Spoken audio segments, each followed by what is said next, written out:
Genesis chapter 6, verse 1. Genesis chapter 6, verse 1. That's where we're going to be tonight. We're going to spend the majority of our time in Genesis chapter 6, but that's where we're going to start. Genesis chapter 6, verse 1. In Genesis chapter 6, verse 1, the inspired writer Moses said, "And it came to pass, when men began to multiply on the face of the ground, and daughters were born unto them, that the sons of God saw the daughters of men, that they were fair. And they took them wives of all that they chose. And Jehovah said, My spirit shall not strive with man forever, for that he is also flesh, yet shall his days be 120 years. The Nephilim were in the earth in those days, and also after that, when the sons of God came in unto the daughters of men, and they bare children to them. The same were the mighty men that were of old, the men of renown. And Jehovah saw that the wickedness of man was great in the earth, and that every imagination of the thoughts of his heart were only evil continually. And it repented Jehovah that he had made man on the earth, and it grieved him at his heart. And Jehovah said, I will destroy man whom I have created from the face of the ground, both man and beast and creeping things, and birds of the heavens, for it repenteth me that I have made them. But Noah found favor in the eyes of Jehovah." You know what I just read, I don't know if you know this or not, but what I just read, just about every religion and every culture has their version of the real account that we just read, recorded for us by Moses, the inspired writer here. Every religion and every culture just about has a man that built an ark or a boat, saved his family from some worldwide catastrophic flood. Just about every culture and every religion has that. Did you also know, have you thought about the fact that every human being that we have on the face of the planet that has lived and died after the biblical flood, and what we just read of Noah saving his family, building an ark, saving his family, killing all the other animals, the only people that have existed have come out of the breeding stock of the humans that were saved in the ark. Have you thought about that? Have you thought about the fact that all the animals that we have today were saved out of the breeding stock of the ark? Now, I don't know if a giraffe today is the same the way a giraffe looked back then, but what I do know is that the giraffe we have today came out of the breeding stock that was saved on the ark. Because Noah chose to obey God, there is a lot that has come out of that we can be eternally thankful for because of Noah. Because of one man making a decision to be obedient to God. Did you know that if the topography of the earth is the same today as it was then, with Mount Everest being 29,000 feet above sea level, when the fountains of the deep broke up and it started raining down as sheets now for 40 days and 40 nights, in order to get 15 cubits above Mount Everest, it would have had to rise, the water would have had to rise 50 feet an hour. An hour. 50 feet. No doubt about it, Noah making the choice to obey God avoided an absolutely catastrophic event that wiped out everything, but he saved himself, his family, and all the animals that he put on that ark. All because he chose to be obedient to God. But he didn't have to do it. He didn't have to do it. You know, we read about characters in the Bible making the decisions that they made, and we think, oh, well, they just had to make that decision. That's just the way it was naturally going to happen. No. No, Noah was a free agent of will, a free agent of free choice, just like you and I are free agents to make the decisions that we make. Noah didn't have to build that ark. He didn't have to put his family in it. He didn't have to put all those animals in it. Noah had a choice. There were a lot of excuses that Noah could have come up with to be disobedient to God. And likewise, some thousands of years later, sometimes we use those same excuses to be disobedient to God, don't we? This evening, I'd like to look at 3 excuses that Noah could have used and see if perhaps we use those excuses as well. Because remember, you have a choice, just like Noah had a choice. Let's see if we use sometimes those excuses to make the wrong choice. Let's see. The first choice, or the first excuse that Noah could have used, is that it was just too hard. It's too hard. You think about it, when the rain started coming, if I recall correctly, when the rain started coming and the fountains of the deep broke up, he was 600 years old. You go 120 years behind that, he was 480 years old when he started this task of making an ark. How many of y'all are over the age of 60? Pretty hard. That's hard living, Brother Fisher. That's hard living. When I think of things that are hard to do, I think of oftentimes big projects or big projects that you would think of, big engineering feats. When I think of something that's particularly hard, I think of the Hoover Dam. How many of y'all have been to the Hoover Dam? Raise your hand if you've been to the Hoover Dam. You'll know what I'm talking about. I got the opportunity to go to the Hoover Dam when I went to an exercise called the Red Flag at Nellis Air Force Base. In Clark County, where the Hoover Dam is not too far from that. For Red Flag, you generate a bunch of aircraft so that pilots can practice against aggressors. It's kind of a war game situation out there. But there are sometimes down days where you're not generating aircraft, so as a maintainer, I said, you know what? Where am I going to go? I'm not going to go to the Strip. I'm not going to do this. I'm not going to do that. I hear the Hoover Dam's around here. It's about a 45-minute drive.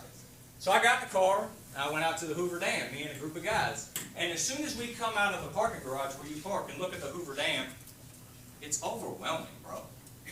You look at the Hoover Dam, and it's 45 feet wide. At one point, before 9/11, they had 2 lanes of traffic that could go over the Hoover Dam. I don't know if they allow that anymore. They didn't when I went, sometime after 9/11. But there's 2 lanes of traffic that can go on the top. You get to the top, and you can look over the bridge, and you see the base of it is 660 feet wide. You start wrapping your mind around how much concrete it took to lay down the Hoover Dam. This project was started in 1931. The first task was to take the Colorado River and divert it around the work site. They made 4 huge, massive tunnels that diverted all that water. Then they waited for the area to dry out, and then they had to start excavating all the land and the soil and the dirt and the rocks and the boulders in order to clear out this area for the dam. 24 hours a day, trucks would come, take that soil, take that dirt, take those boulders, everything that was in that work site, clear it so that concrete could be laid. They had things called high scalers where people would tether from the top of the rock, go, drill a hole, put some dynamite, light it, go over to the side, blow that rock out, and they did that 24 hours a day, 7 days a week, and worked on the Hoover Dam for 5 years. When they poured that concrete, they poured it down in big, big sections. But they realized that if they didn't cool off the concrete, it would take over 100 years for this concrete to cool. So they took pipe and coiled it all throughout the dam so that it would cool faster and take water, that cool water that came out of the Colorado River, and put it through that so it would actually cure, and the dam would do what a dam is supposed to do, and eventually make what we know as Lake Mead right now. No doubt about it, the Hoover Dam was a monumental feat that took place over the course of 5 years, 24 hours a day, 7 days a week. Massive project. I want you to look at something with me. In Genesis chapter 6, God gives Noah the blueprint for the ark. He says, hey, I know you're 480 years old, but I got a task for you. I got a task for you. Verse 14. Make thee an ark of gopher wood. Brooms shalt thou make in the ark, and shalt pitch it within and without pitch. And this is how thou shalt make it. The length of the ark, 300 cubits, the breadth 50 cubits, and the height 30 cubits. A light shalt thou make to the ark, and to a cubit shalt thou finish it upward. And the door of the ark shalt thou set in the side thereof, with lower, second, and third stories shalt thou make it. So, he gives them the blueprint right there. He says, hey, this is what I want you to make. I essentially want you to make a vessel. It needs to be 300 cubits long. It is generally accepted that an average man's arm length from the tip of his middle finger to his elbow is a cubit. That's 18 inches. That's generally accepted to be a cubit. All right, and that's the measurement they probably would have used. So, let's convert it to feet. It's 450 feet long, a football field and a half. It's 75 feet wide and 45 feet tall. You're going to have a whole bunch of rooms in. It's going to be 3 stories. And oh, by the way, you're going to take pitch from trees and you're going to pitch it to make sealant, water-resistant vessel. And you're going to put it all on the inside, and nowhere you're going to put it all on the outside. But this construction nowadays, if I were to give a general contractor and say, this is what I want you to do, how long do you think it would take? It's a pretty big vessel. I think they could ricky-tick it out pretty quick, right? They did the Hoover Dam, 660 feet wide at the base, this big monumental piece of concrete in 5 years. Surely they could make a bunch of wood and make it 450 feet long. You got the Peterbilt trucks, John Deere tractors, all that stuff, going 24 hours a day, you can get it done. Whoa, whoa, hold on a second. Let's go back to Noah. How many trees of gopher wood do you think he needed to cut down? And he just pulled out a McCullough steel chainsaw, right? Just took the snout of that thing and just started getting with it in the forest, right? No. He hand chopped down every single one of the trees. How many trees do you think it took for him to chop down? How many trees do you think he had to tap to get the pitch? That's where you get that pitch, is from trees and that sap, and then you take that sap and lay it on. All right, boys, we got this big old ark made.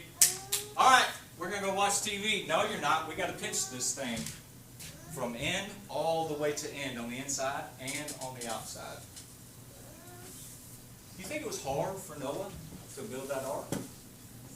I'd say so. But he didn't use it as an excuse to not do it. Not only did he not use the excuse, it's just too hard.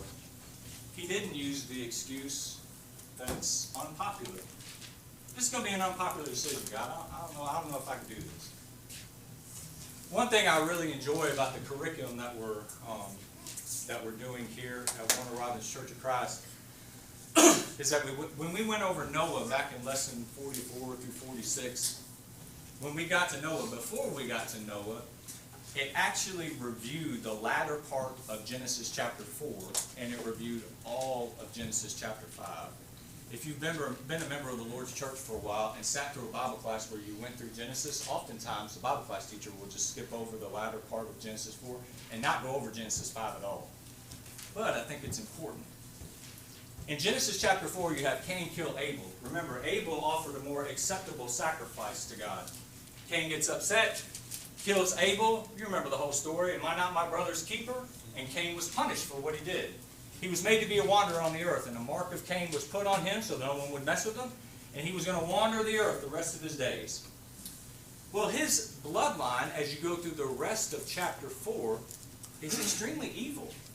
In fact, it culminates in a man named Lamech, who's bragging to his two wives in Genesis chapter 4, verses 23 and 24. He's bragging to his two wives. He says, if Cain was avenged sevenfold, I'm going to be avenged 70 times 7. If Cain was punished for killing one man, if he was punished and cursed sevenfold, I'm going to be cursed 70 times 7 because I've killed a man for wounding me. I've slayed a man for bruising me. He's bragging to his two wives, this is how evil I am.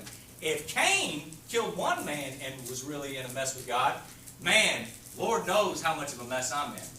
70 times 7, that's how evil I am. He was bragging to his two wives about this. That's the pinnacle, the apex of the evil and unrighteousness that was in Cain's bloodline. Now, when you go into chapter 5, you have another man that comes on the scene. A son named Seth who was born to Adam and Eve. His bloodline was exceedingly righteous. And it culminates in a man named Enoch who was so righteous it said that he walked with God. God didn't even let him die. He just took him. He's in Hebrews chapter 11 in the Faith Hall of Fame. He was such a righteous man that God didn't even let him die. He just took him. So now you have two bloodlines on the earth. You have Cain culminating in the evil person named Lamech who bragged about killing a whole bunch of people. And then you have a righteous bloodline. Culminates in a man named Enoch who was so righteous he walked with God. God just took him. All right, so now you have these two bloodlines. Now go back to Genesis chapter 6, verse 1. Let's read this again. And it came to pass when the men began to multiply on the face of the ground, the daughters were born unto them, that the sons of God saw the daughters of men that they were fair, and they took them wives of all that they chose. And Jehovah said, my spirit shall not strive with man forever, for that he is also flesh, yet his days shall be 120 years. The Nephilim were in the earth in those days, and also after that, when the sons of God came in unto the daughters of men, and they bare children to them. The same, the mighty men that were of old, the men of renown. And Jehovah saw that the wickedness of man was great in the earth, and that every imagination of the thoughts of his heart was only evil continually. The reason I like the latter part of Genesis chapter 4 and all of Genesis chapter 5 is because when you read Genesis chapter 6, what we just read, the beginning part, it starts to make sense. You have two bloodlines, and it certainly seems to me that the unrighteous bloodline starts to overcome, or the unrighteous bloodline, the evil bloodline starts to overcome the righteous bloodline to where now we only have one man that's identified to find favor in the eyes of God, and that's Noah. That's how bad it had gotten. You think Noah was very popular? I wouldn't say so. We're told in Genesis chapter 6 and Genesis chapter 7 that Noah, Mrs. Noah, Shem, Ham, and Japheth, and their 3 wives were saved on the ark. That's 8 people. 8 souls were saved on the ark. It also repeats it in 1 Peter chapter 3. 8 souls were saved on that ark. All right? 1, 2, 3, 4, 5, 6, 7, 8. That's one ark. 1, 2, 3, 4, 5, 6, 7, 8. That's 2 arks. 1, 2, 3, 4, 5, 6, 7, 8. That's 3 arks. We got probably what? 8 to 9 arks in this room. I don't know how many people were on the face of the earth at that time. 1 million, 2 million, 5 million, 10 million. I don't know. And I doubt really anybody really knows the answer. What I do know is to have 8 people on the face of the entire planet who are righteous people, and only one found favor in the eyes of God that we have record of, that's not a very popular place to be. That's a very unpopular person. We talk about how immoral and how horrible the world is today with its wars, and how the internet has really blown things away, and just evil is at your fingertips nowadays. We have 9 to 10 arks worth of people, righteous people, in this auditorium right now. We go to Polishing the Pulpit, and there's thousands of people there. We can go to Affirming the Faith on the other side of the country. There's thousands of people there. Priscilla and I lived in 4 states. There was only one place that we had a problem finding a scriptural congregation. Once we found it, there were 650 members there. That's 81 arks. Can you imagine? You and your family are the only righteous people on the face of the entire planet. No doubt about it. Noah obeying God was not a popular decision. It was extremely unpopular. But he didn't use it as an excuse not to obey God. The last thing I would suggest to you, now that we know he didn't use, it's just too hard as an excuse. He didn't say, well, this is really unpopular. He didn't use that as an excuse. He also didn't say, well, I don't really understand all of this that you're asking me to do. He didn't use that as an excuse either. Up to this point, if you go to Genesis chapter 2, up to this point, we don't have any record, and no one on the face of the earth at this point had ever seen rain. No one had ever seen rain. They'd never seen water fall from the sky. They'd never seen it. It says in Genesis chapter 2, verse 6, but there went up a mist from the earth and watered the whole face of the ground. All right? So a mist would come up, and it would come down, and it would water the vegetation on the earth. That's how the earth was watered. Go down into verse 10. And a river went out of Eden to water the garden, and from thence it was parted and became 4 heads. So it became 4 rivers: the Pishon, the Gihon, the Hiddekel, and the Euphrates. So that's how the earth was watered at that time. A mist would come up, and this would go down and water the vegetation. And then we had a river that came out of the Garden of Eden, and it split off into 4 heads, or 4 rivers. That's how the earth was watered at that time. That's it. They've never seen rain. Can you imagine how that conversation went? God says, hey Noah, check it out. I'm giving you 120 years to do it, but check this out, bro. We're going to have water come down, and I call it rain. All right? It's going to rain, and then everything's going to be wiped out. Do you think that he understood everything that was involved in that? If I'd been Noah, I'd been like, hold on a second. First of all, let's go back a little bit. Let's talk about this thing you call rain. What is this rain? Yeah, just go down the river, grab yourself a handful of that water, and just hold it up and drop it. And that's what's going to happen all over the face of the planet. All over planet Earth. That don't really make sense. I don't really comprehend all that. On top of that, how am I going to feed all these animals that are on this ark that you want me to put there? How am I going to feed my family? Am I going to have a way to plant things when I get out of this thing? What am I supposed to do on the ark this entire time? No doubt about it, he had a whole bunch of questions. But as far as what we have record, God said, hold on, time out. I need you to build an ark. Here are the dimensions. Put rooms in it. It's 3 stories. It's got a window. It's got a door on the side. That's what you need to know. So just get with it. Pitch it inside and out. I'll get with you later. No doubt about it, Noah had a lot of questions. He didn't understand what was being asked of him. Why?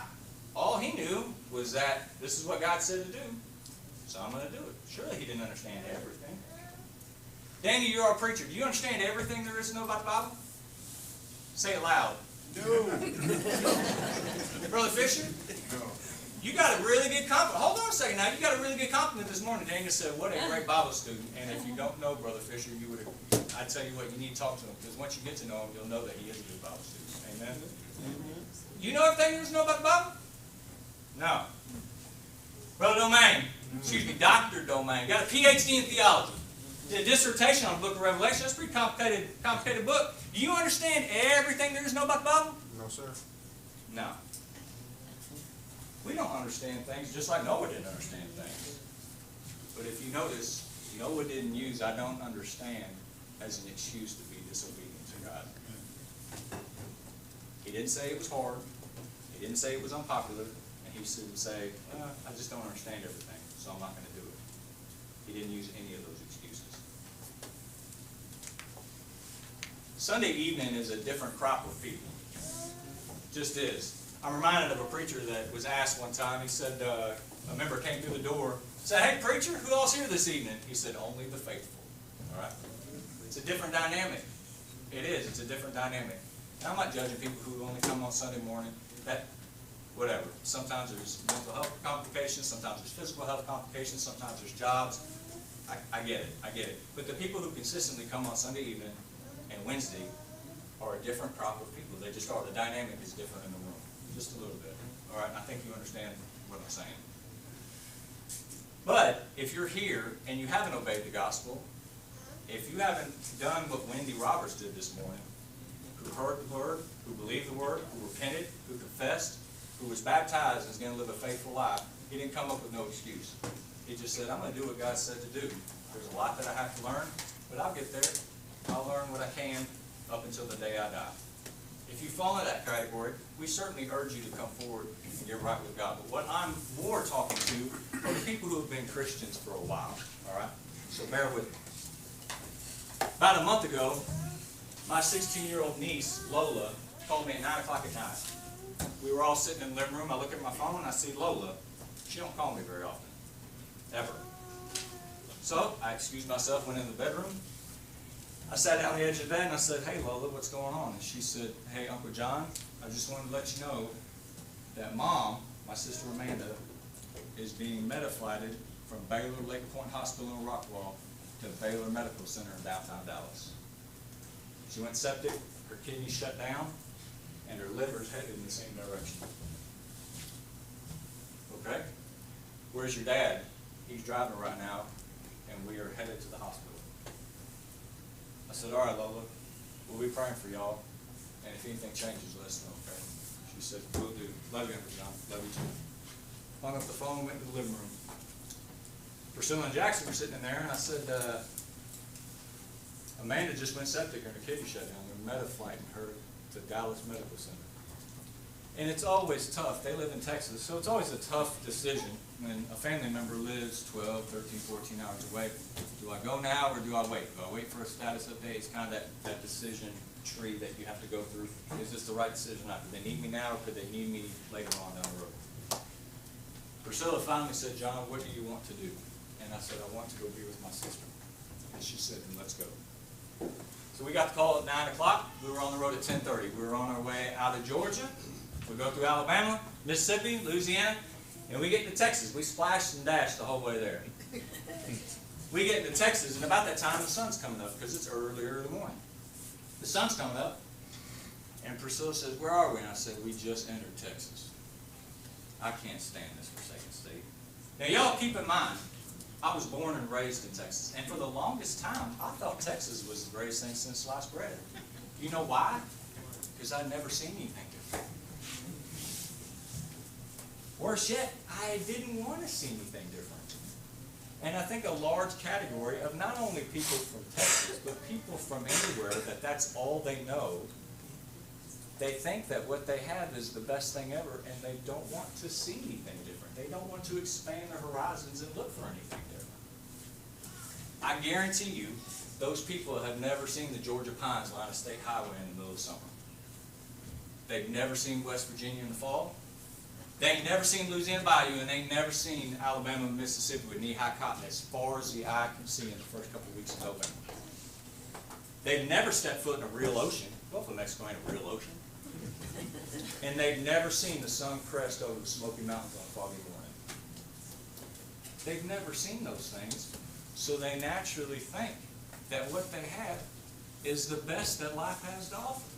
Worse yet, they don't want to see anything different. Beloved, I'm afraid Christians are that way sometimes. We obey the gospel, and because of the power of God, we go down into that water, and we come up raised to walk in newness of life. Our souls as white as the pure driven snow, and we're on fire. And over time, maybe a month, 2 months, 3 months, a year, 5 years, 10 years, 15 years, 20 years, we look back and we find a person who's been a Christian for 20 years, and they are no better than the day they come up out of that water. They're no gentler. They're no kinder. They're no more patient. They're no more joyful. They're no more wise. They're no more courageous in standing up for God's word.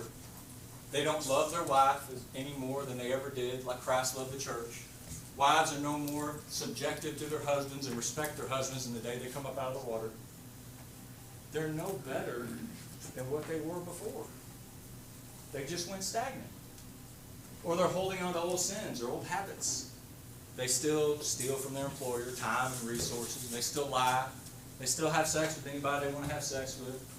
They still get in fights. They're still argumentative and quarrelsome. They still cheat. They still steal. They still get drunk every now and then, do recreational drugs. The prescription bottle says this, but I'll just do this.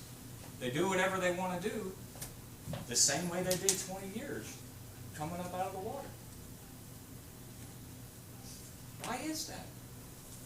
It's because the devil has convinced us of a lie and has lulled us to sleep in the cradle of complacency and made us think that it's okay, come Judgment Day, God will understand.